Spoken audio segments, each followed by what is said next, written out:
Nice sound effects. You should be a Foley artist. Yeah, I was about to do the whole spiel from Ace Ventura, where he's like inside the tank. He's like, Captain's log, starring 23,000 miles to the nearest decimal point. We're traveling back in time to save an ancient species from a near annihilation. So far, and I was gonna do the whole thing, but Yeah, when he's just being William Shatner in Star Trek. Yeah, he's doing Star Trek. He picking up the phone. It wasn't a phone. The whatever they call it. Yeah. But hey, we're back on another episode of the Cinema Discovery Project. I'm Stephen Billings, and with me, as always, is my co-commander, since I was just talking about Star Trek, I know. Andrew Cabral. What's up? Yes, I'm back once again. Doing well. It is almost fall. It's almost that time of year for my Halloween favorite time festivities of year to start.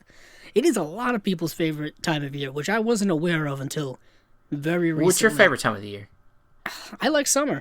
I like summer. I had the same discussion last night with someone where I'm like, I like summer because the sun is out, the days are longer, there's so much brightness and hope and optimism. For some reason, I go through that like seasonal depression where during the fall and winter it starts getting colder and darker quicker, and I just don't want to do anything. But you don't go outside. You don't go outside anyway. But I'd like to have the option of doing it without freezing my ass off. I was gonna say, I was like, you stay in your basement and watch movies all the time. What are you talking about? I know. Granted, yeah, it's not like I'm going to change up my routine and not watch movies, but at least the optimism or the option is still there. Sure. Whereas the winter, it's just like, just curl me up and just let me watch, movies. Look, Halloween time, at least for me, where I'm from, North Carolina, it doesn't really get cold yet.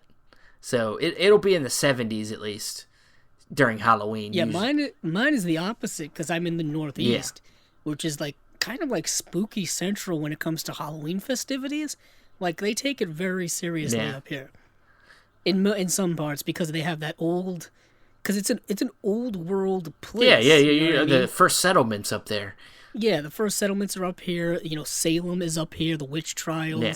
There's all kind of haunted places where people like to go and hope they see like a ghost or something. Halloween up here is much more serious. Well, than in other places. Well, you're closer than me to the guy we're talking about today, because the guy we're talking about today is from Maine, and we're talking about the they call him either the Master of Mystery or what's the other one they call him, the Master of. It's not the Master of Suspense. No. Master of Mystery is one of his nicknames. What's the other main one? The something of Scare. I don't know. Sultan of SWAT, the King of Crash, the Colossus of what? Babe Ruth, the Great Bambino. Yeah, I know. No, but we're talking about very popular horror, sci-fi writer, sometimes dramatic work writer, Stephen King. He's got my name, so he's already cool. But he spells it differently. He spells it the wrong way, but I'm not going to blame that on him. So. Right. But Stephen King, that is true. Not a film, not really necessarily a filmmaker, but he is very involved in film. He has made films though. He's made a film. He's made one film, Maximum Overdrive, which we will discuss a little bit later on. But he's not part of the film world proper. He's not a producer or a screenplay writer per se. But what is interesting about him and about other authors like him, big time, well-known authors, is that their works have been adapted a lot, even numerous times. I was him more than anybody. He's got the most adaptations. I want to say he's got at least like 70 or something it's a lot. like that. It's a and lot. That's maybe just movies. Yeah, it could be movies. It could be more. It could be over 100 with TV shows. Yeah, his work has been adapted into both films as well as television, TV movies, TV miniseries, television series. And some of his work has been readapted as well, where you get a movie, then you get like a crappy sequel that has nothing to do with the book that it was adapted from at all, or you get like a TV like movie version of Yeah. a remake or something like that. Like his stuff's like constantly going back to. Like, they keep going back to that. Well, the branding, where the Stephen yeah, King the brand brand is there. is pretty strong. I mean, I would say he went away for a good 10 or 15 years. And then, like, recently in the last few years, his brand has gotten revived. Well, it's interesting. There's a gap when it comes to just movie adaptations from like 2009 to 2013 where there's nothing. Yeah. There's like a 4-year gap there, and in that time there was nothing great. There was like a couple of like TV related stuff, like Haven, Bag of Bones, and then 2013 they had that Under the Dome series. But in that gap there, but we're gonna go through these like rather chronologically. But I'll just say like he's been like they go back and then they leave him and they go back and they leave him. But right now, I've been telling Steven for like I don't know 2 years now since we've been talking, is that there's like a Stephen King renaissance. Well, I mean, I right think now. that it coincides with just horror renaissance.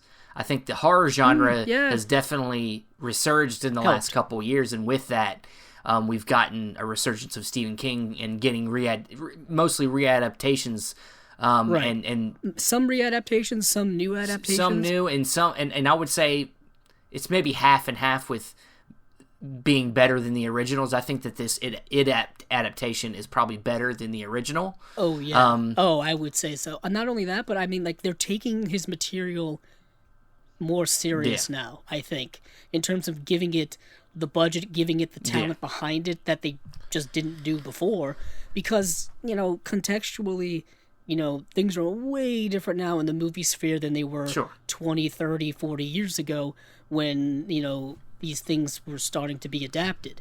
So I think like that's a good way to segue into like the beginning of his adaptations. Oh yeah. For those, I don't think we have to really give someone a background about Stephen No, I mean King. we could talk about a little bit of his background, like where he's from. I mean, he's from where he's from. He's from Maine, Portland, Maine. Yeah.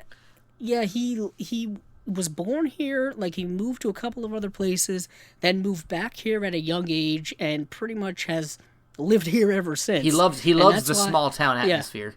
Yeah, he does, and not only that, but he likes like small town New England specifically. Yeah. That's where a lot of his stuff is set. He's a Boston Red Sox fan. Huge. Well, yeah, he is, being from Maine. But I think he's written a book on the Red Sox. Well, yeah, he did something that was influenced. I can't remember what it's called, but it's very influenced by the Red Sox, yeah. And he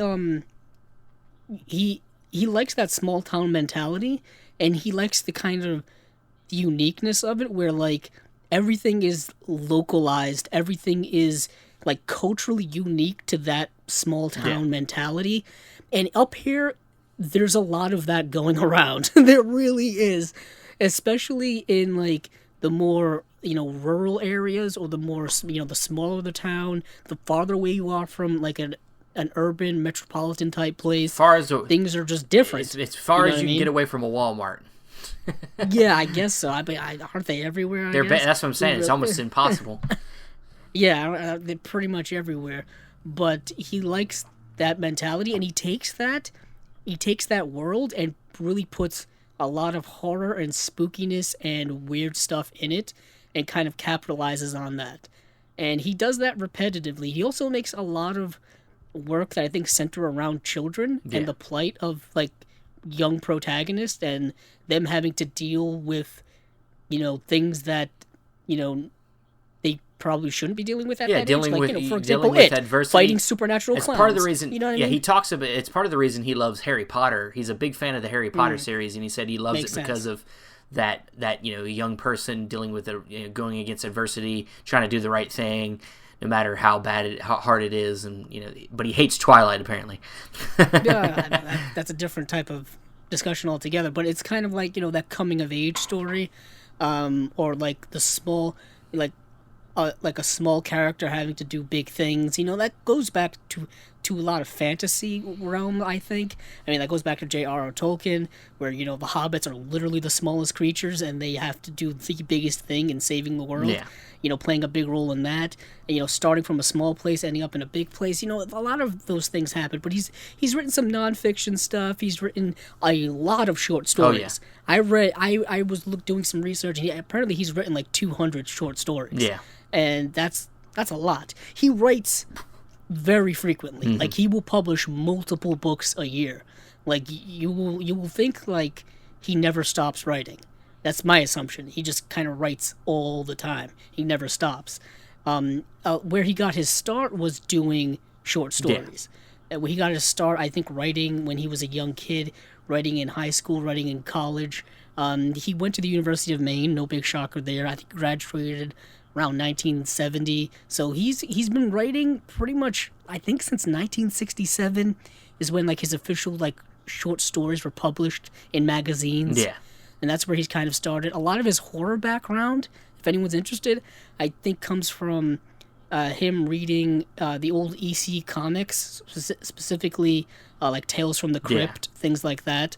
That's where he got a lot of his influence from. I remember I just recently finished reading Salem's Lot for the first time, and he did an intro to that book where he talks about his influence of like being exposed to horror at such a young age through EC comics, through like, through movies and things like that.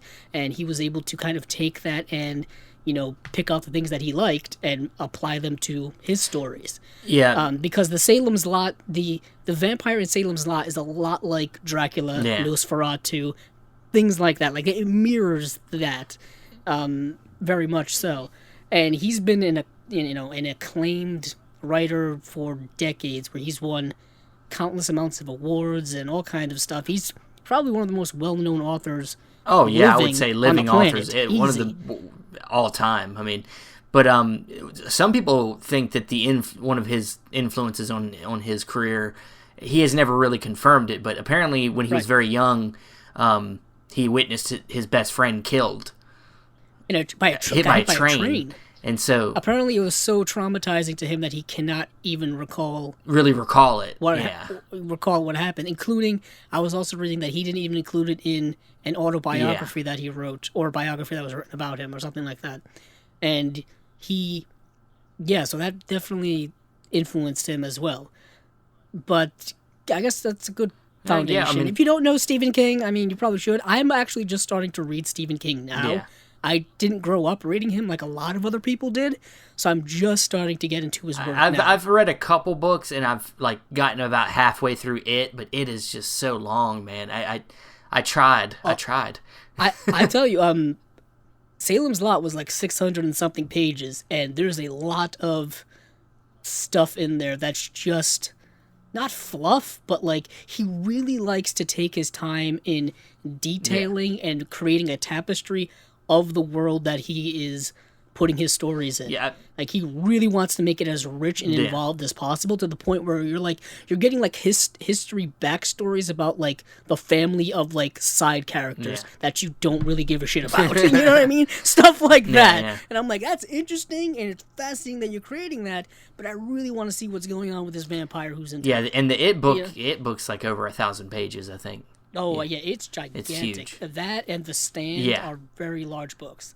But I mean, I guess what we'll probably be doing is we'll kind of be hitting his main adaptations. We're not going to hit every adaptation. We're going to hit most of the popular ones. I want to at least mention them, but to be honest, I know Steven and I have not seen all of them. We haven't seen everything. Really comment on the quality of all of them. We've seen probably all the main ones. We've seen most of the main ones. All the well-known. I was kind of tallying up all the ones I've seen, and I've seen way more than I thought I did. Yeah. Just because they're just so part of just the lexicon of movie watching that you just accidentally end up watching them. Yeah. Because they're there and they're so well known. But let's start off here with actually his first ever movie adaptation that came in the 1970s, 1976, and that is Carrie, which is also his first published novel. Yes. And I say published because he actually had written a couple of novels beforehand, but Carrie was the first one to be, officially it was really his breakout book. It was his breakout book. Yes, I've read it, and it's very good, and the movie is very similar. And it was directed by Brian De Palma. Brian De Palma, who is who is well known for actually probably for making this movie as also a breakout movie for him as well. Yeah. Because at the time he was doing movies, but not quite mainstream hits like this. Like I think before this he had done a couple of. He might have done Sisters. I think he did Sisters. He had done Sisters beforehand with Margot Kidder. I mean, Brian De Palma for me is basically someone who is just making Hitchcock movies. Yeah. The way he wants to make Hitchcock movies. Like at least his early career is very much like that. Like Dress to Kill is very, very much like Hitchcock. But Carrie is, of course, well known for just in like, pop culture. People know what Carrie is. And people always know Sissy Spacek. The pig's blood at the prom and all that kind of stuff. Her having these what are the telekinesis powers and whatnot? I think it's called telekinesis. Yeah. She can move things with her mind. She has an oppressive mother, portrayed by Piper. A religious zealot. Yeah. This woman's insane. Yeah. She's absolutely insane and oppressive as all. And I guess in a way that we can cover more ground is we could also talk about the fact that they remade this movie. They did remake this movie. Yeah, that's a good thing to kind of cut down time. They remade this movie not once, but twice. There was a TV movie that came out in 2002 when I was like a freshman in college. I remember seeing like TV promos for, because it was on NBC of all places. It was on NBC. I never watched it, so I can't really comment on it, but I did watch the 2013 Carrie remake directed by Kimberly Pierce, starring Julianne Moore and Chloe Grace Moretz. And I actually really like it. Yeah, it's not bad. I'm one of the few people who really like it because it's not a remake, it's a readaptation. Yeah. People don't get that. You know what I mean? People kind of, they're remaking Carrie, what are they doing? And I'm like, it's a readaptation of the book. It looks similar things happen because you're just kind of telling the same story again. Yeah, I mean, it very much follows the original story pretty closely, but yeah, Carrie is a very short book. It's pretty straightforward. 200 pages. Yeah. It's a 200-page or something like that. It's not a long book. Ultimately, I mean, I think most people would say that the original is still the better version, but I mean, that's just because it's classic. Yeah, I guess so. But I think that there's a lot of things in the remake that were pretty good. I think so. It treats her powers more interestingly than I think the original did. Her discovering her powers earlier on and things like that, and her powers being more connected to her sexual awakening and being more obviously connected to her sexual awakening than in the original. But granted, we're talking 1976 versus 2013. Sure. You can do more. Julianne Moore, I think, is amazing. Well, I think also sometimes with more time and perspective on the subject, that you can maybe pull out more interesting themes than you originally did back when they first made the movie. Right. So. You can do more when it comes to, I think, thematic depth versus just being like a straight-up horror, like fun movie that people are going to see at the multiplex in 76 or the drive-thru in 76, as opposed to 2013 where you can say more and still be an entertaining movie. Yeah. But okay, let's move on to the next one, and this is one that's one of my favorites of the adaptations, and coincidentally not one of Stephen King's, and that is Stanley Kubrick's The Shining. Everybody knows this movie. Yes. Even if you haven't seen it, you know You've seen images. You've seen, Jack Torrance, played by Jack Nicholson, jumping, going through a door and saying, "Here's Johnny." You know the movie. Yes, you know the quotes. Yeah. All work and no play makes Jack a dull boy. Yeah. You know what I mean? You know the twins with the tricycles. You know the car. You know the maze. You know the music.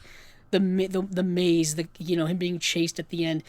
I love this movie, and I know a lot of people don't because it's actually not a great adaptation of the book, which is probably why Stephen King doesn't like it. Yeah, well, he says one of the main reasons is because he did. Well, first of all, he doesn't like the casting of Jack Nicholson because he thinks that Jack Nicholson played too many bad guys before this to be believable in the change throughout the movie. It's like you're already expecting him to be bad, so right. Well, what is interesting is we could save this for a spotlight. But there's already hints that he was a bad guy even before the movie. Yeah, there's hints that he was like an abusive father already, and that just kind of gets more built upon as the movie goes along. But when it comes to Stanley Kubrick, I think he's a master craftsman, and this film, the way he crafts it, the Steadicam use that was used in this movie was one of the first times that was ever really used in a movie to a full extent, that they were building, Steadicam rigs for the first time that they had never used before, that are now used in movies all the time. And just it's a suffocating, intoxicating movie that's built around a mystery. It's so messed up. There's just hallways full of blood and women, people in bear costumes. Weird looking women in bathtubs. Naked. Yeah, it's a crazy movie. And this is what is interesting is there was that documentary that came out a few years ago. What was it called? Room 237 or whatever the room is in The Shining, where that that lady in bathtub is, and it's a big mystery throughout the movie. It's Room 237, where like apparently this movie, like Stanley Kubrick was trying to hide all kinds of codes within it. Yeah. You know what I mean? Like there's something that's supposed to symbolize that he shot the moon landing, or that, like this and that and the other thing. It's one of those types of movies. But I really like. I go back to it every once in a while. It is a long movie, but I do go back to it every once in a while. And they also reference it in the recent film Ready Player One. They do a whole scene that references that. Oh yeah, they did. I'm shocked they actually did that. Like just completely shocked that they were like. Yeah, let's do that. It was pretty. It's probably my favorite part of the movie. Oh yeah, it coincidentally it also got a television remake in 1997. It's not good. Which I hear is not. It's not good. I've seen it. It was a TV movie, and apparently King loves this version more. Oh, because it's probably a straight adaptation. It's more closer to hit. Yeah.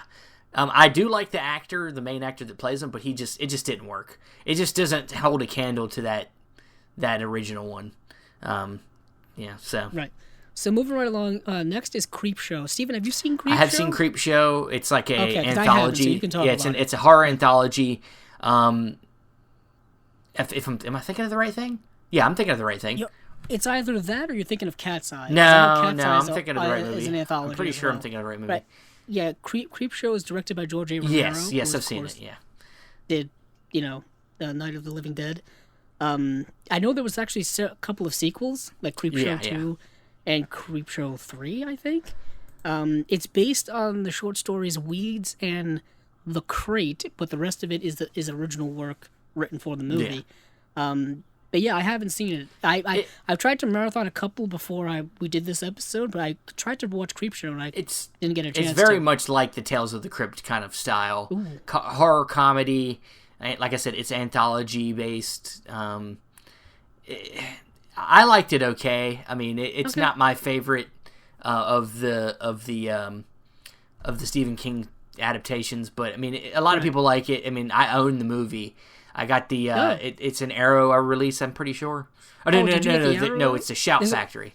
Yeah, Scream Factory. Scream Factory, yeah. I got that release. It's in a nice box. It's it's okay. It's okay. I'm jealous. But moving on, next is Cujo, and Cujo is the movie about the dog. The dog that attacks this family. It's not rabies. It's got some type of virus. I don't know. I know that they are remaking it. Yes. I mean I haven't seen the movie, although I know many people have. But I also know that they're remaking it. I saw it when I was young, and I haven't seen it since, so I can't really recall it that well. But I know I've seen it. Right. So moving on to the next one is actually something I've seen, but I know Steven hasn't, and that is the Dead Zone, which is directed by David Cronenberg. Which is why I'm upset I haven't seen it yet. And this came out in 1983. But what is interesting is that you say that is that it's so unlike David Cronenberg at that time. Yeah. He was doing a lot of body horror and this movie doesn't really have body horror. The movie stars Christopher Walken, who I think he dies and then comes back to life. I haven't seen the movie in a couple of years, but then he gets like ESP where he can like predict things that are going to happen. Yeah. And he's trying to like prevent certain things from happening and whatnot. But yeah, Christopher Walken's really good in it. It's of course based on the novel of the same name. It's really good. I really like The Dead Zone. God, I'm pissed I haven't seen it yet. Yeah, there's one quote in it that people do all the time where where Christopher Walken's trying to prevent this kid from falling through some ice. That's all I'm gonna say. And he goes, "The ice is gonna break." And that was a good impression, man. It was the ice, pretty good. Thank you. It's gonna break. Right? Yeah. Because the way his syllables are weird. You know what I mean? Like the way he pronounces. But words. I have seen the television remake. There was a television series. That with Anthony Michael Hall played him. I think it came out in the early 2000s. Yeah, USA put it out. I love the show. I think it got I think it got canceled before it really had a good ending. But I mean, 2002 to 2007 was the series. Yeah. I remember when series was on, because it was on the USA Network at the time. I'm just looking.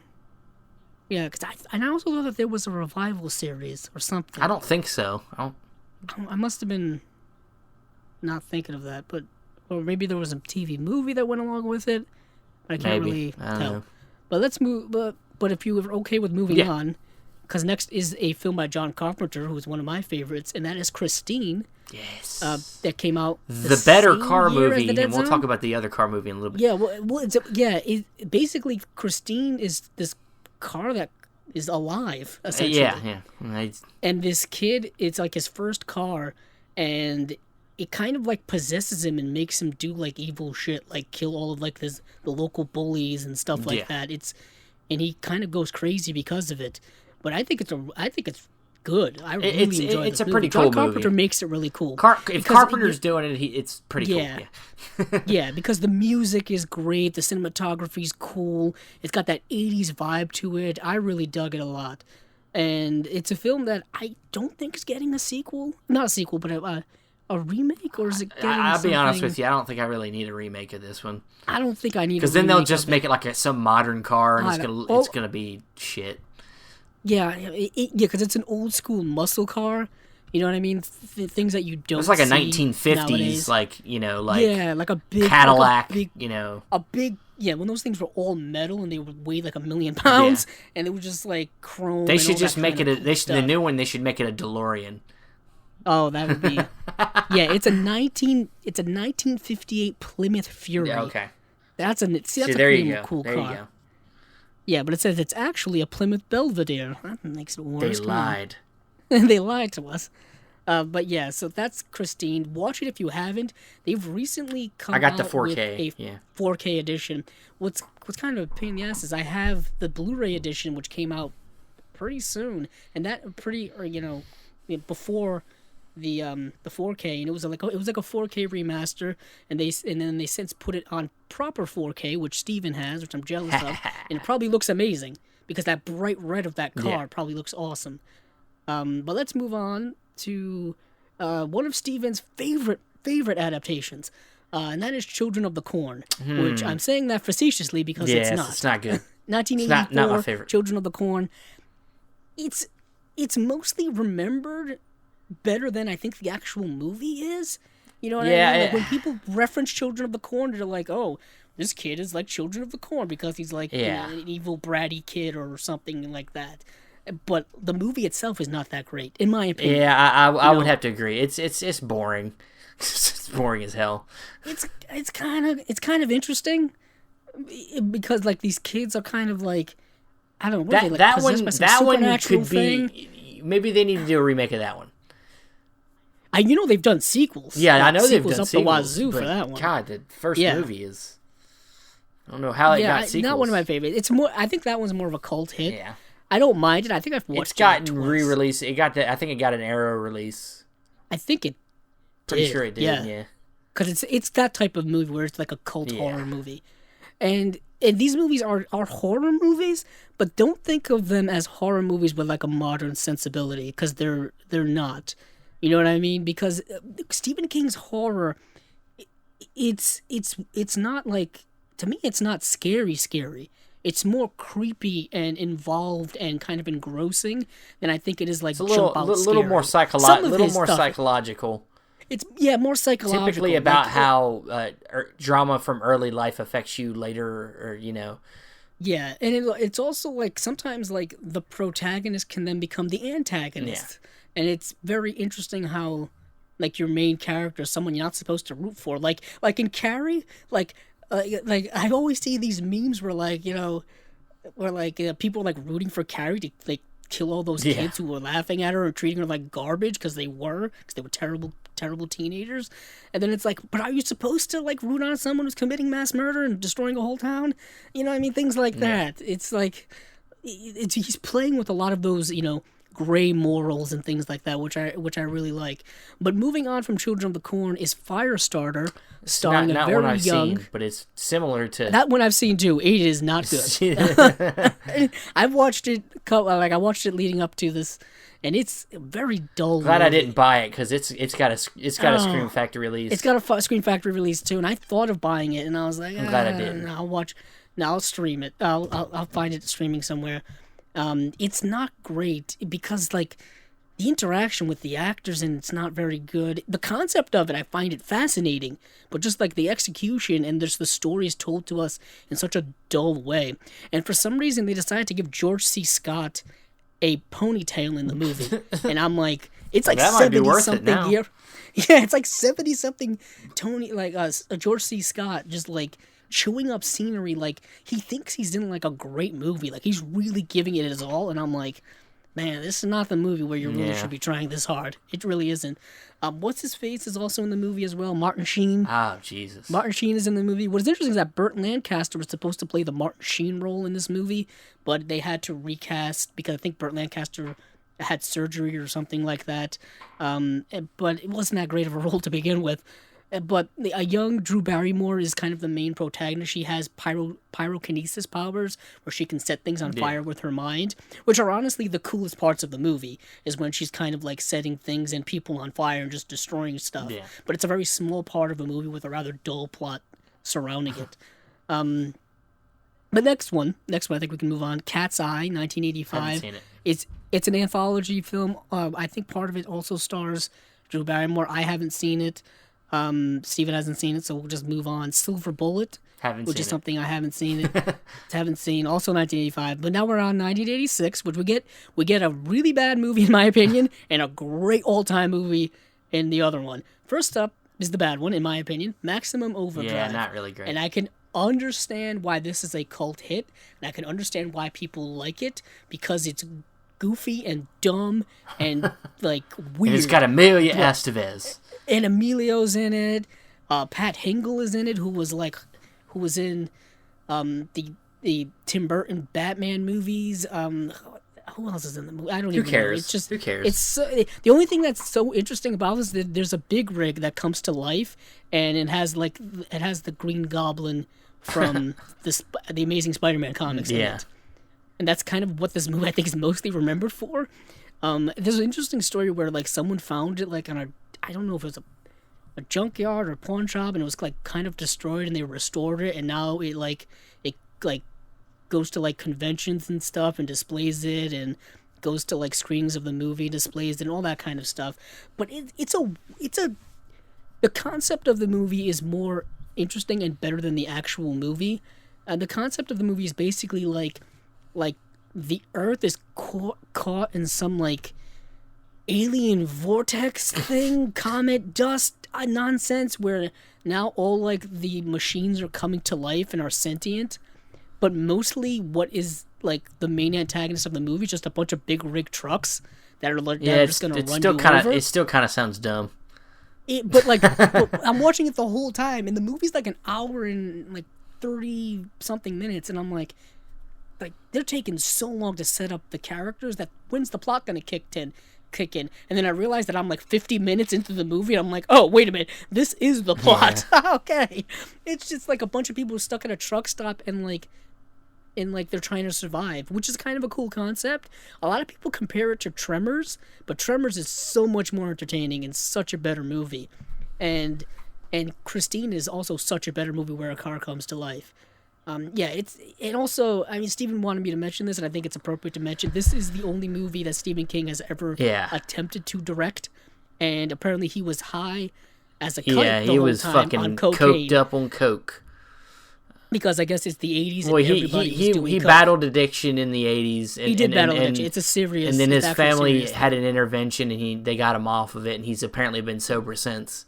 Yeah, so that's very important. Yeah. But it's we make fun of it because like it looks like somebody who was high on coke made this movie. Well, I mean, But, look, it's a real addiction. It's a real this problem. isn't necessarily how it always is, but there seems to be a lot of evidence that a lot of times when authors try to direct and write their own movies, didn't typically work out too well. Like No. they get too close to it, they want to, they don't necessarily know how to translate it to film in the best way. So I mean, there's like Perks of Being a Wallflower. That's maybe one of the best examples of it in the other way. Stephen Chbosky. Yeah, Chbosky. He's done really well at adapting his own stuff. Yeah, because sometimes things don't translate, and sometimes people who work in one medium can't work in another, and vice versa. And then there's Cormac McCarthy. Yeah, where he, yeah. His movie, shit box. Oh man, the Counselor. The Counselor. I was close. He wrote that. He didn't direct that, but he wrote it, and it's. I've had that movie for years, and I've not watched it. Dude, watch yet. it, and you'll throw up. If you want to be sick, then you'll. All right. Speaking of something that doesn't make us sick, because let's move on from Maximum Overdrive. Because if you want to watch it, but go into it knowing that it's not great. Next is probably an all-time great film, and that is also coming out in 1986, and that is Stand By Me, directed by Rob Reiner, which is and it's based on the regular, novella. adapter of his work. Yeah, and it's based on the novella The Body, which is it's a novella. For those of you not in the literary world, is basically like a short novel. Yeah. It's not long enough to be a novel, but it's longer than a short story. Yeah. And it's that middle ground, but it's Stand By Me, and this movie I think it's an all-time great. It really is. It holds up today as well as it did Great back cast. when it came out. Got your River Phoenix, Corey Feldman. Yeah, and then Kiefer Sutherland. Oh yeah, he's always playing a bad guy back in the day. So, like that was just his thing. Will Wheaton is in it, who was on Star Trek. Jerry O'Connell. Yeah, it's a really great film, coming of age film. Yeah, coming of age film, one of the best all-time coming of age films, and it's just astonishingly well done. Like it's quintessential Stephen King for a lot of things. Like it's got a young cast of characters. They're growing up in an interesting time, and they're just kind of dealing with things that are rather above their age. Some are dealing with parental issues at home and things like that. It's a really deep, great film. It's essentially if, the characters from It didn't have to deal with a clown and they went on a hunt for that girl that they were looking for in the first movie. Yeah, they were just dealing with like shitty adults and looking for a friend that has apparently died. It's very much the heart of what Stephen King does is these stories of kids and misfits and having them deal with adult things. But yeah, it's great. So next up is Creepshow 2. We kind of covered that when we talked about Creepshow. So we can kind of skip over Creepshow 2. But in the same year of 1987, the year of my birth, was The Running Man. Running Man, Arnold. Oh my goodness, it's an Arnold movie from the 80s that is based on a Stephen King work. I'm pretty sure I've seen this movie. Oh, I've seen it. It's basically like the Hunger. It's like the Hunger Games. It's the Hunger Games. Yeah, it's Hunger Games. It's like a television show that puts criminals, into these games to stay alive. Like battle. Yeah, Arnold has like the best lines in this movie, as he did back in the day. I used to have one of them memorized. It's the one where the dude offers him a contract and he tells him that he's gonna ram it down his throat, out of his spine, and stuff like that. It's a great. My favorite. Okay, this is a side thing, but my favorite Arnold quote is from one of my favorites is from Last Action Hero. Of course. And he's like, "You want to be a farmer? Here's a couple acres," and he kicks the dude and flies in there. Classic. But yeah, The Running Man is like a dystopian world where criminals are put in this. It's apparently set in the time that we're in now. It's 2017 to 2019 area. Have you ever watched reality TV? It's essentially the same thing, where people are pitted against each other for survival. This is real, and they kill. I know, but what's crazy is that this movie was like years ahead of its time when it came to its concept of like people just wanting to watch other people kill each other on television for entertainment. Yeah. You know what I mean? It's way ahead of Battle Royale. It's way ahead of the Hunger Games. It's way ahead of like, international television consumption, like the Truman Show or something like that.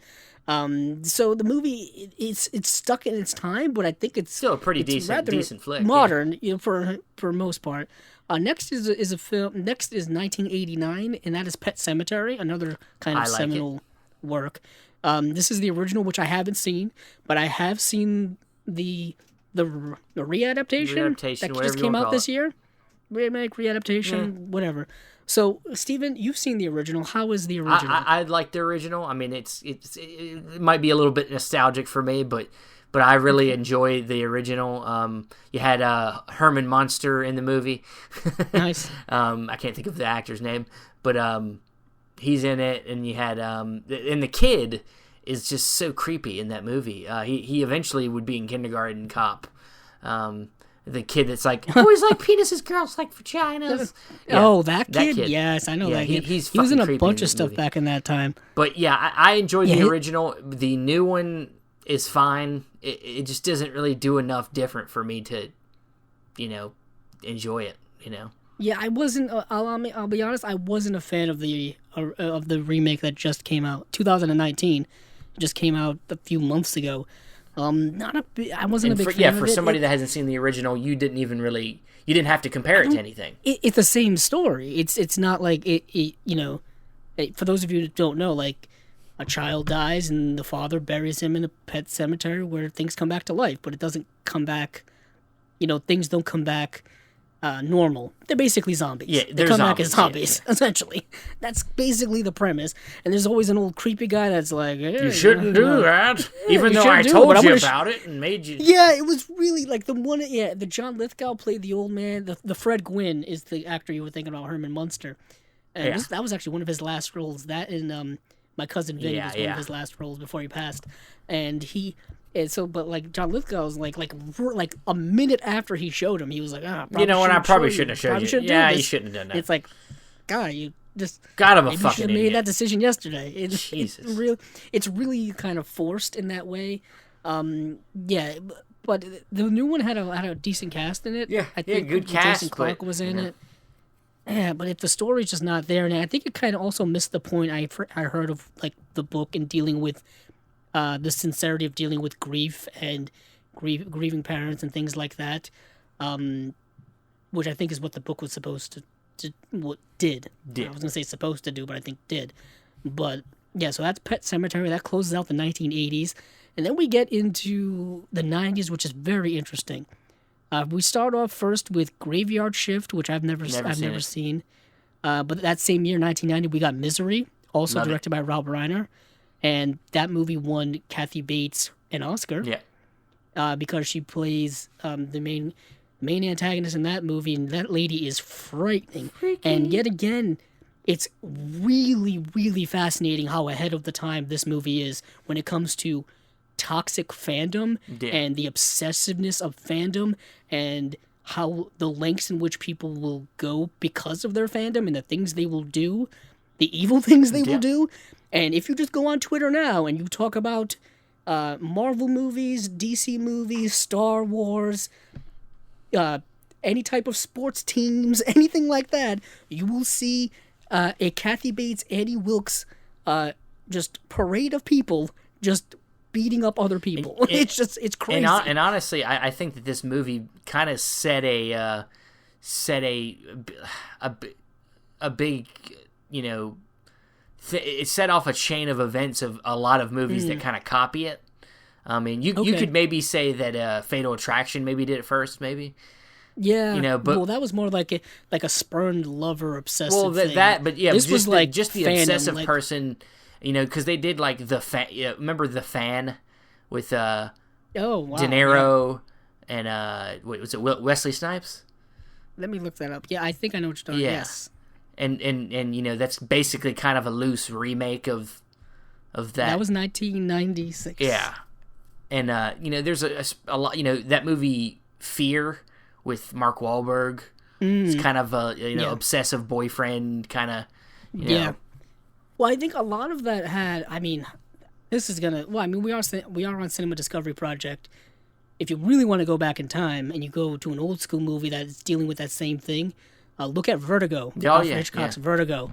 Jimmy Stewart's character in that movie gets obsessed with the character that is portrayed by Kim Novak, and so much to the point where he dresses up another woman in the same clothing style that the Kim Novak character wore, and it's that level of obsession. It's just it's controlling, and it's a form of psychosis. Yeah. It really is, but it can turn deadly in the sense in a lot of cases.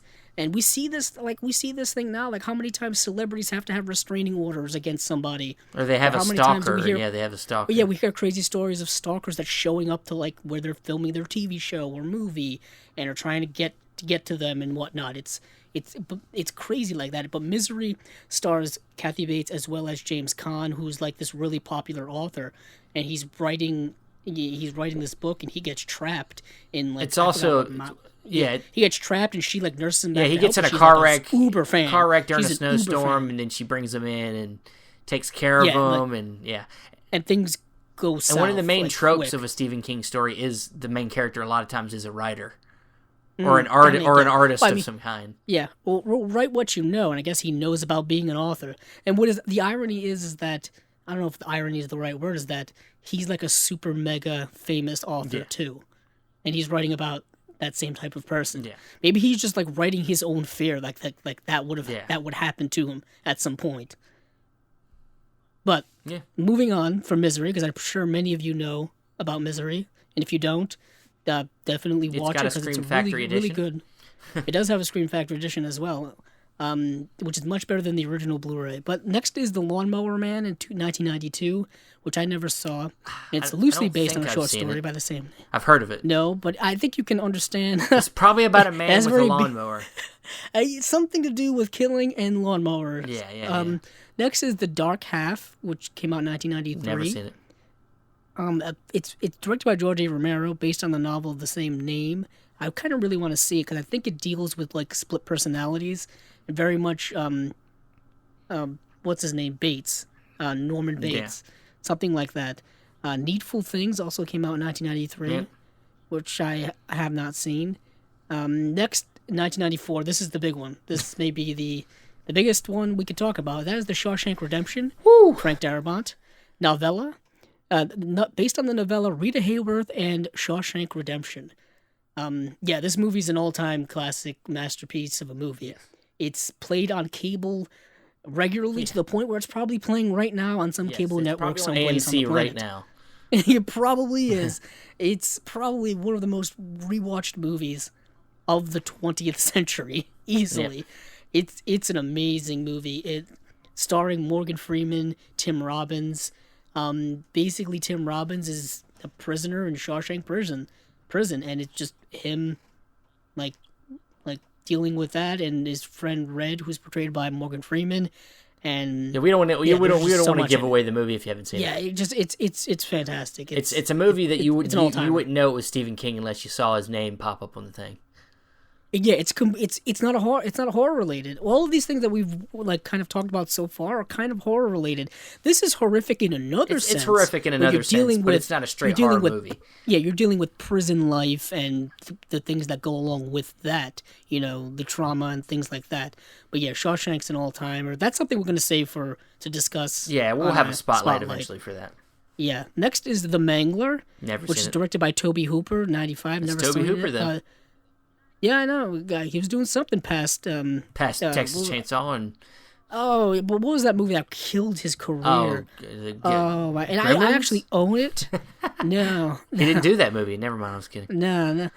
I own the Scream Factory release of it, and it's it's the movie with Life Force. Life Force is the movie that came out in '85 and kind of killed his career. But granted, after that, he directed Texas Chainsaw Massacre 2, but. anything past that, we're not looking good here. We're looking at a lot of TV Toby. stuff. Sorry, Toby. And the Mangler. Rest in peace, Toby Hooper, because I believe he has passed. Yes, he has. Yeah, he died. 2017. I was gonna say he died a couple years ago. Yeah, I know. He may or may not have directed. Gremlins. Not Gremlins. The other one. I'm sorry, Poltergeist. Yeah, I don't know why. Was it Joe Dante who directed? Joe Dante. Yeah, Gremlins? yeah. Yeah, all those guys were Whatever. They're the same. doing all Same kinds of guys. stuff. But anywho, moving on from Toby Hooper's The Mangler, we have Dolores Claiborne, which is a film directed by Taylor Hackford, based on the novel of the same name. No shock there. This movie also stars Kathy Bates, and it's a movie I wanted to see beforehand, before this podcast, but I didn't get a chance to. And it's a movie that's more of a drama. It's based off. The plot is centered around a strained relationship between a mother and her daughter, and largely told through flashbacks. That's just me reading the synopsis here because I haven't seen it, but it reminds me a lot of Autumn Sonata, Ingmar Bergman's film from the 70s, which kind of revolved around a mother-daughter relationship. Amazing all-time movie. But moving on, we have Thinner. I kind of like this movie, actually. Oh, you've seen it? Yeah, I've seen it. So you can talk about yeah. it. I know the isn't the what's the basically a man what's runs into a gypsy, and you know of course what happens when you piss off a gypsy woman. She puts a curse on you, and so basically he slowly gets skinnier and skinnier until he dies. Oh, well, that's a bummer. Yeah, it's pretty rough, but I kind of like it. I don't know why. It's one of the movies that I saw as a kid, and I was just always into it. I'd like to own it again, but it's like the Blu-ray is like, I think, going out of print, and it's like really expensive online. I don't know. That was the last time sucks. I saw, at least. But yeah. Okay, so that's Thinner. And next is Night Flyer, The Night Flyer, 1997, which I've never seen. Yep. Have you seen it? No. Okay, so after that is Apt Pupil, which was directed by Bryan Singer. Yeah, I've heard of it. Pretty sure this is a movie he did after Usual Suspects. And I've heard of Apt Pupil. Let's see. Fictional story of a high school student, Todd Bowden, played by Brad Renfro. Brad Renfro committed suicide, I think, years ago. Who discovers a fugitive Nazi war criminal, living in his neighborhood under a pseudonym. And interesting. Okay. Right. Apt Pupil. I'm curious. Apt Pupil. I just wanted to mention that because I know people have seen Apt Pupil and want us to talk about it. But next is a movie that I think people definitely know. It's another Frank Darabont film, and that is The Green Mile. Yes. I watched this movie way too young, and it traumatized me because I think I watched it in like 2000 when I was like 13. You know what I mean? Was it the scene with the flies coming out of his mouth? No, that wasn't it. It was just the whole, like, the ending is really rough. It is. It's pretty when you're like gut-wrenching. 13, and I don't want to say anything, but there's a lot of moments in that movie I think that are gut-wrenching. There's just Frank Darabont did such a good job of capturing that time, and it just feels like everything just feels sweaty. And it's a very gross looking movie. It just feels good just thinking about it. And Sam Rockwell's performance. Yeah, that's Sam Rockwell. That was the first time I had really seen Sam Rockwell act, and his performance is really Billy the Kid. Fantastic. Billy the Kid. Yeah, his performance is great. This film also stars Tom Hanks, as well as the late Michael Clark Duncan is in it. David Morse is in it. It's a really interesting movie. It's an emotional movie. It's a long movie. It's one that I haven't been able to rewatch since then. But I own it too. It's another one that gets played a lot on TV. It does get played a lot on TV, and I can't watch because I'm so traumatized by it. It's so damn sad. I think it's a pretty sad. It's and there's a lot of biblical allegories within it. John Coffey is Michael Clark Duncan's character's name. Jesus Christ.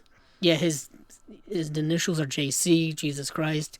But Tom Hanks is an all-time actor. He's great. He's America's Dad. Yes. Next is 2001, and that is Hearts in Atlantis, starring Anthony Hopkins. And I haven't seen this movie probably since 2002. I haven't seen it. So I've seen it, and I can't remember it. Like, I don't even want to talk about it because I can't remember what's going on. All I know is I think Anthony Hopkins' character has like a relationship with this young boy, like a friendship, mentorish relationship, and I think he's like on the run from criminals or the mob or something like that, and he's kind of like hiding out. It's a very interesting movie. I thought I had the DVD, but I can't remember if I do. And if I do, it's someplace. That's the problem with having such a large movie collection. Yeah, it really is, because it was one of the things I probably bought when some place was going out of business, and I just don't know where it is. But I see the book all the time at used bookstores. Like, people just don't want it, so they're just giving away like big giant hardcover Stephen King books at every used bookstore I go to. But yeah, that's Hearts of Atlantis. If you're interested in it, I would say watch it. It's based on the novella Low Men in Yellow Coats. Very interesting. So next up, 2003, we have Julie Ganapathy. It's based on the novel Misery. Boy, now we're getting confused. I'm getting confused. Yeah. Wait, yeah, what? that I'm not. Yeah, I'm not sure what that is. Let's see. It's an Indian psychological thriller directed by Balu Mahendra. It's an adaptation of Stephen King's novel. Oh, it's an Indian adaptation version of Stephen Misery. King's novel. Yeah, it is. So very interesting. So they probably haven't seen that one. No, I can't say I have. I'm just learning about it now. Also that year is Dreamcatcher. Yeah. A film that I directed by Lawrence Kasdan, who was very involved in Star Wars. Empire Strikes Back, yeah. Empire Strikes Back, but he also did Solo, unfortunately. Yeah. Well, no, he wrote that screenplay, but he's also I mean The Big Chill and The Big Chill. That was the movie I was looking for. He's done a few movies. Yeah, The Big Chill, because it has a Criterion release. That's why he did another one with William Hurt too, I think in the 90s, and I'm like completely blanking. It's like the accidental tourist or something, I think was the movie. Oh boy, he's got more writing credits than he has directing credits. Was that right? Please be right. Accidental Tourist. Man. The Accidental Tourist. Wow, that's a deep Damn, cut. Steven. Yeah, he did Body Heat, The Big Chill, Silverado. He did Wyatt Earp in 1994, a Western. That came out, was it the same year or a couple of years after Tombstone? But also had Wyatt, which, Kevin both Costner. movies are about Wyatt Earp. He did Dreamcatcher. Dreamcatcher, it's okay. I remember seeing it when I was a kid. Did you see it? I didn't. I've seen it. It's a long movie. It's okay. It was like 2 hours and 13-minute runtime, and I saw that and I was like, really? It's okay. Okay. It's okay. And I don't mind long movies, but it's not one of his Stephen King adaptations. It's one of them things great Stephen King adaptation. Yeah, I mean, it's one of the movies where you're stuck in the snow for the whole. It's kind of makes you kind of reminiscent of The Thing. Okay. But it's not as good. No. Okay. So let's move on to 2004, where we have Secret Window, directed by David Koepp. Which honestly, I kind of like it. I remember when it came out because right around that time, because it's the movie with Johnny Depp, right? Yeah, Johnny Depp plays this writer, of course. Right. And he's out in the woods, and he's had just gotten divorced, or he's not with his wife anymore.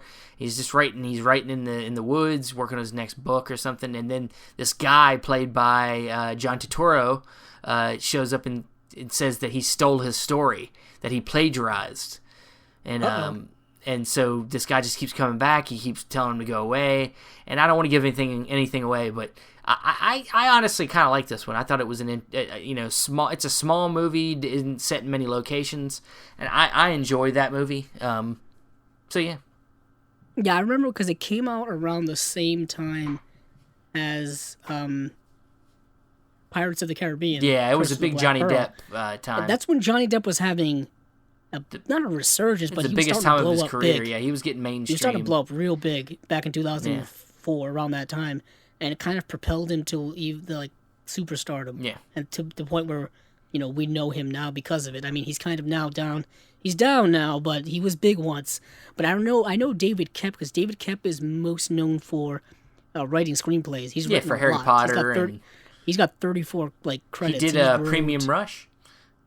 Yeah, not the best. I was gonna say more of his highlights were like Panic Room and Spider-Man and like Jurassic Park, things like that. But you had to go. Hey, look, there's nothing wrong with Premium Rush. And he also did Jack Ryan Shadow Crow. He also did The Mummy with Tom Cruise. Why don't we bring out all the big hits? Okay, well that one maybe not that one. He also did like Angels and Demons, War of the Worlds, the Steven Spielberg. He's very prolific screenwriter. Steven, this may not be the best one to bring up. Indiana Jones and the Kingdom of the Crystal Skull. Just stop. We're going to stop on that low note. Yeah. Let's move on to what came out after that. Also in 2004 was a movie called Riding the Bullet. Yeah, I haven't which seen is that something one. I've never seen. Next, so let's move on. 2007 is a movie I just watched the other night, and that is 1408.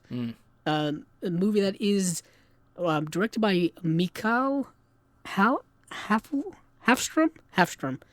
I had to lean into the microphone for that one. Hafstrom. We got Sam Jackson, John Cusack.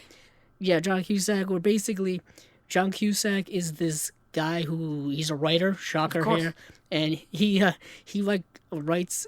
I think he writes he goes around to like all these haunted places. Yeah, he's like a paranormal investigator of sorts. Kind of, but he's also like writes like stories based off of like his experiences and things like that and whatnot. But he goes to this room called 1408 at this hotel called like the Dolphin or something like that, the Blue Dolphin, I forgot. Anywho, the place is haunted, and he just goes on this crazy, wild, psychological effed up ride in the room 1408. And it's decent. A lot of the special effects weren't really great, apparently, in 2007. They really don't hold up. But apparently, what I found most interesting about this movie is they shot 4 different endings, including the theatrical ending. Yeah. And they're all different because apparently the ending of the short story by Stephen King is really ambiguous.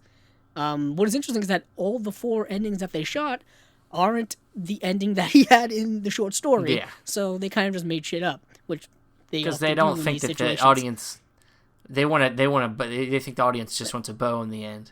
Yeah, it's like they have like a positive ending and a negative ending and then a different ending and that ending. It's like, oh, okay. But anywho, I remember 2007, John Cusack was still a relatively big name. Yeah, was he? I'll say this: his name isn't as big as it was back then. He hasn't really done a lot in like the last. Oh boy, he did Love and Mercy. He did Love and Mercy. That was kind of the highlight, and that was 2014. Yeah. So he hasn't really done any. He's kind of sticking in the indie realm right now. He's not as big of a star as he used to be, and I think people are more remembering him for his older work, things like High Fidelity and Say Anything and all those types of stuff. I've always liked John Cusack and Joan Cusack. So it's an okay movie in my opinion. It's not great. But next is a movie I think is kind of underrated, and it's another Frank Darabont Stephen King adaptation coming out in 2007. That is The Mist. Yes. I like it. And it's also a novella. And The Mist is really good. Have you ever watched it? Have you ever watched it in black and white? No, because I only had the DVD edition, and I don't think the DVD edition has a black and white version. Which, of course, you could just change the color on your TV, but I mean... Oh, shock. Yeah, I know, you really can. But I mean, yeah, black and white version is better. I've been wanting to upgrade that DVD to Blu-ray for, like, ever, and I just haven't. Yeah. And not that I haven't come across it, because I have. But, yeah, this movie stars Tom Jane, who, at the time, his career was starting to pick up. He did the Punisher, and the Punisher was... He was the Punisher. Yeah. And he was also doing a bunch of things at the time. He was on that show Hung. Yeah, well, that was after. That was way after. Where, yeah, Hung was in 2009. So yeah, it was around that time. Yeah. You're right. Right. He was in Scott Pilgrim vs. the World. Remember that? Yeah, he had one scene. Yeah, he had one scene. He was in The Mist. He was in Medium. The Punisher. He was in Dreamcatcher. Coincidentally. Okay. He was in the movie The Sweetest Thing. Yeah, he was on the rise, and he's never like kind of hit. Nah, he never really hit that. Yeah, he shows up in a movie every once in a while. Yeah, I'm just looking at. He was in another adaptation later. He's in that not Gerald's Game, but he's in that one. Is that 1922? Yeah, 1922. Yes. Yeah.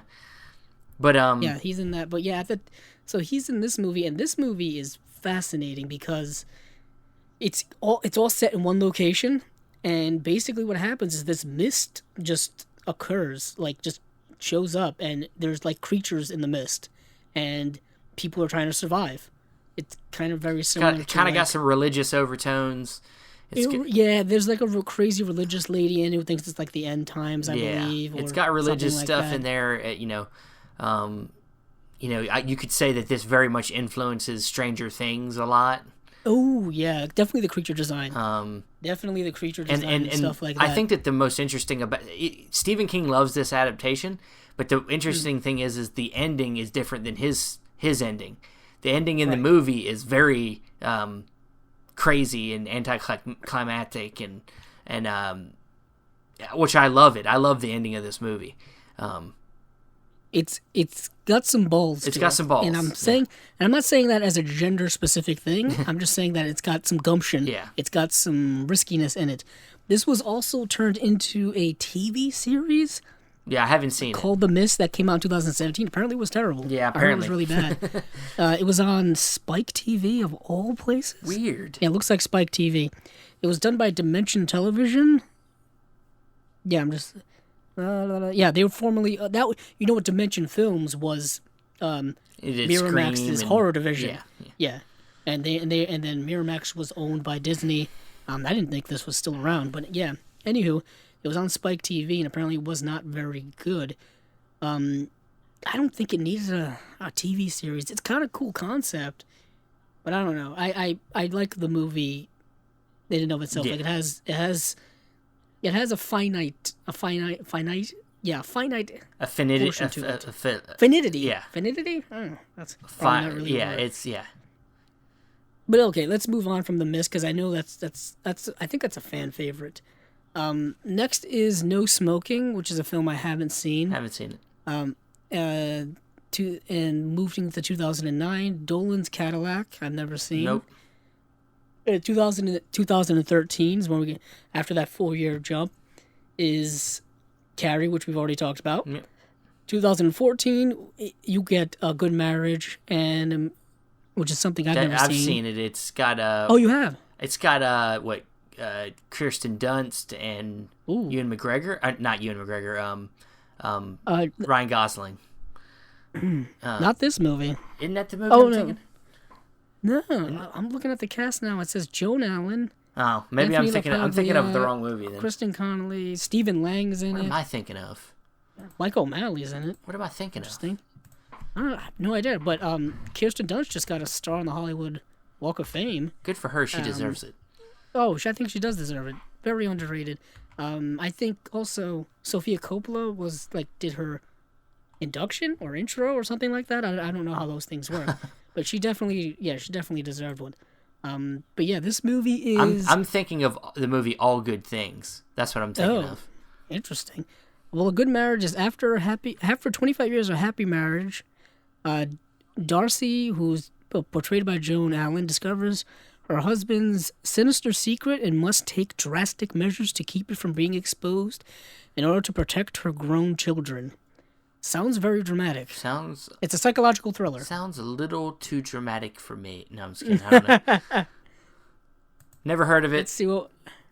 Neither have I. Next is Mercy by Peter Cornwell, based on the short story Grandma. I've never seen this movie. No, I've never seen it. See, now we're getting into the years. These were some down years. There's just stuff that we like not kind of as big heavy hitters. Next is 2016, and you have Cell. Cusack's back, right?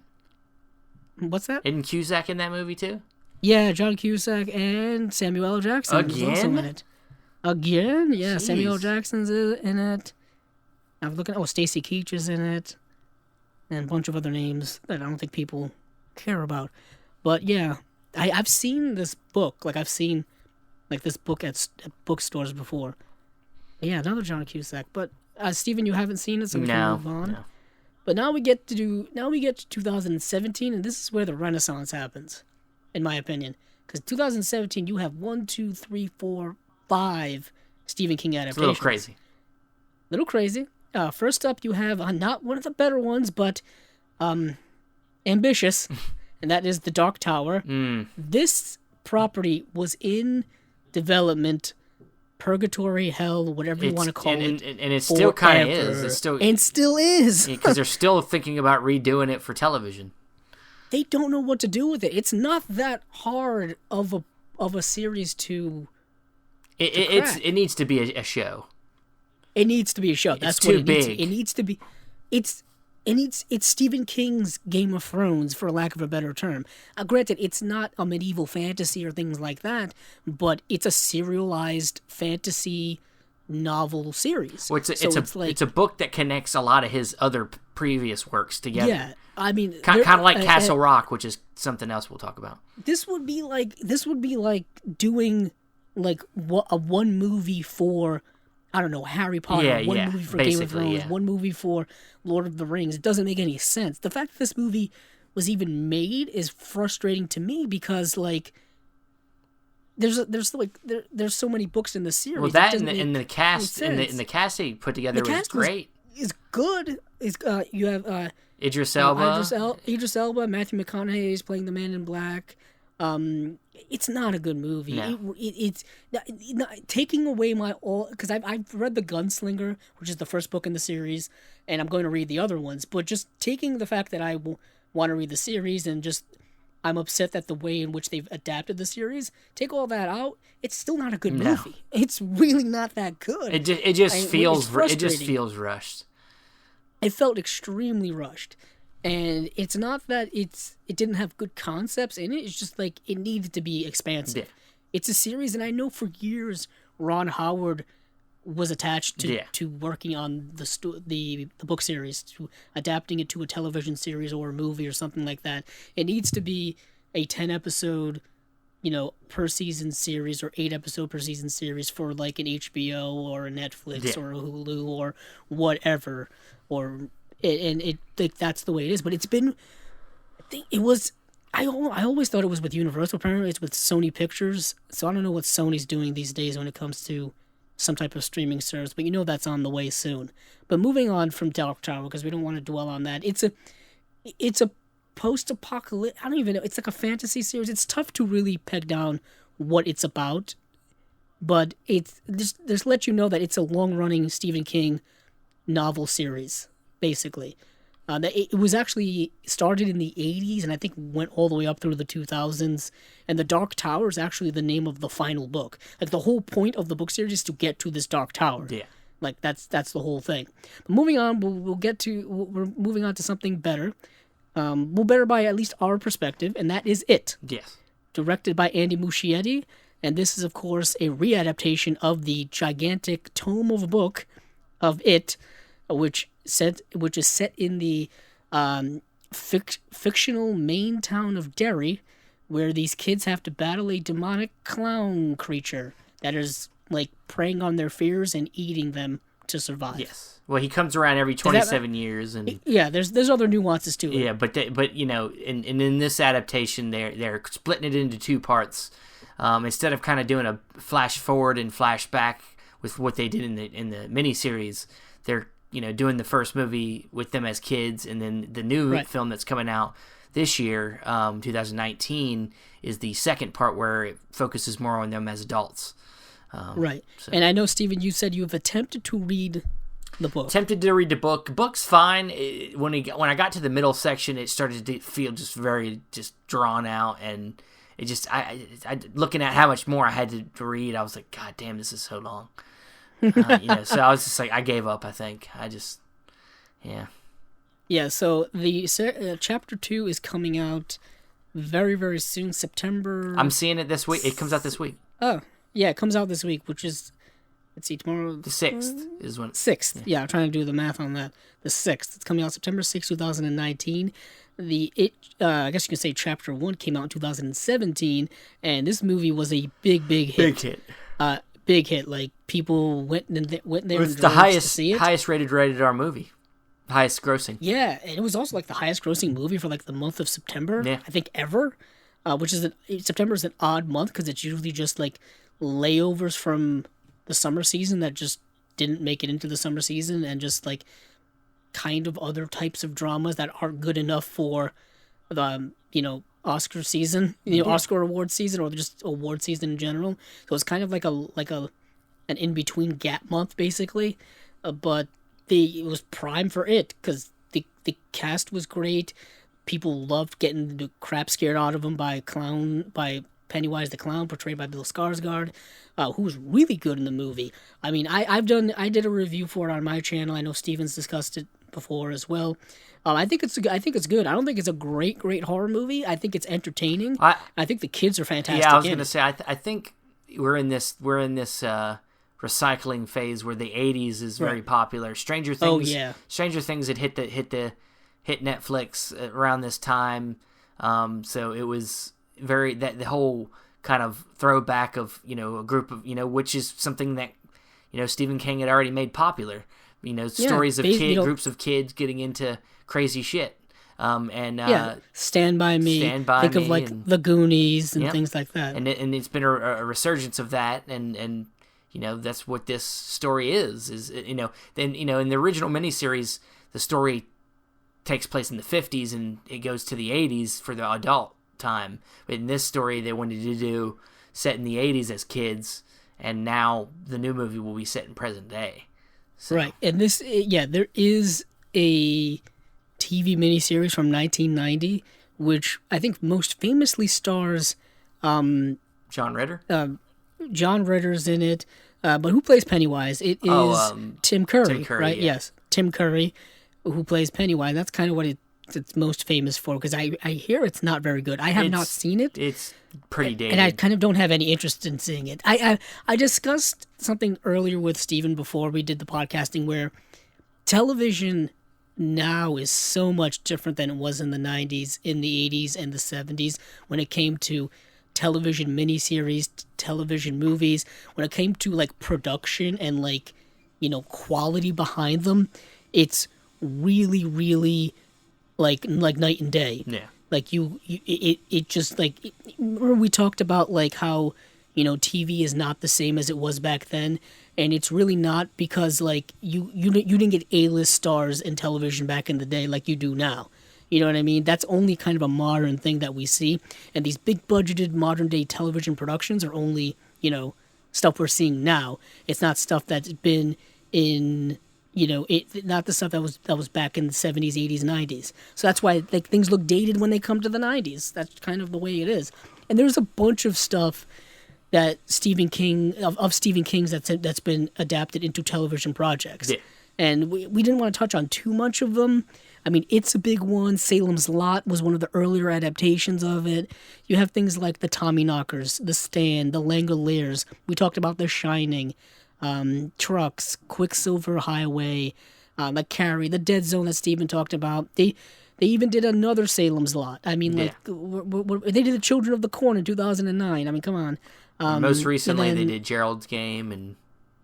But those are like. Well, no, is that a film? Was that a film? Is a movie. Okay, yeah, it was a movie that was on Netflix. But then you have like what we're seeing now is television miniseries on streaming services. 11/22/63. Yeah, I still need to see that. Remember that came out a few years ago. I still need to. Yeah, I really want that book. Is gigantic. I've heard as well. That was a pretty good show.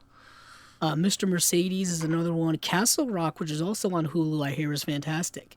But Castle Rock is not an adaptation of a Stephen King work, but it's set within the Stephen King world, if that makes any sense. Yeah. Basically, what it says here is based on the eponymous fictional city and also characters created by King.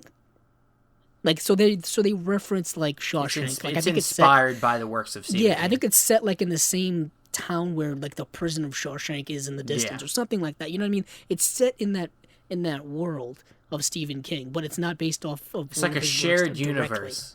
Yeah, it's like a Stephen King shared universe. Yeah. But speaking of Gerald's Game that you just mentioned, that also came out in 2017. Directed by Mike Flanagan, Andy Muschietti, Mike Flanagan. These are names now that are being reoccurring. They're making a lot of isn't Mike horror stuff. Flanagan's is he doing Dr. Sleep? I believe he is. I think which is the sequel to The Shining. Yes, it's the book sequel to The Shining, I guess. And I also guess the movie sequel to The Shining. If It you've is seen the the teaser basically, trailer. yeah. They lied to us, Steven. They Those lied. bastards. Yeah, Mike Flanagan, he's doing Dr. Sleep. He did Gerald's Game. He did that movie Hush, Oculus, Absentia, Before I Wake. Yeah, and then a bunch of TV stuff here. But yeah, he's doing that. But before we get to that, 1922 also came out in 2017. Gerald's Game is really good. I really dug Gerald's Game a lot. If you haven't seen it, it's on Netflix. If you have access to Netflix, I would recommend seeing it if you're a fan of interesting horror. The movie stars, I want to get Carla Gugino's in it, Bruce Greenwood is in it. Not for very long, spoiler alert. But yeah, definitely check out Gerald's Game. But moving into 2019, because I guess 2018 was a dry year. No, we talked about the Pet Sematary remake. We talked about Pet Sematary. Chapter 2 is coming out this week. There's a movie called In Tall Grass that's coming out. Based on the novella of the same name, directed by Vincenzo Natali. Sounds very Italian? Maybe, Yeah. I don't know. I don't mean to be presumptuous, but yeah. Then Dr. Sleep by Mike Flanagan, which we've talked about. That movie stars Ewan McGregor as the young boy who was, Jack's son in The Shining. And like I just said, they lied to us. Yeah, Danny. They lied to us because they said, it's not going to be a sequel to Kubrick's The Shining. It's going to be just an adaptation of the It's kind of hard. book, It's kind of hard. which is a sequel to the book. But it's kind of hard to do that because The Shining is ingrained in pop culture. Yeah. You know what I mean? You're gonna sell the movie better. You're gonna much. sell the movie better if you connect it to the original movie.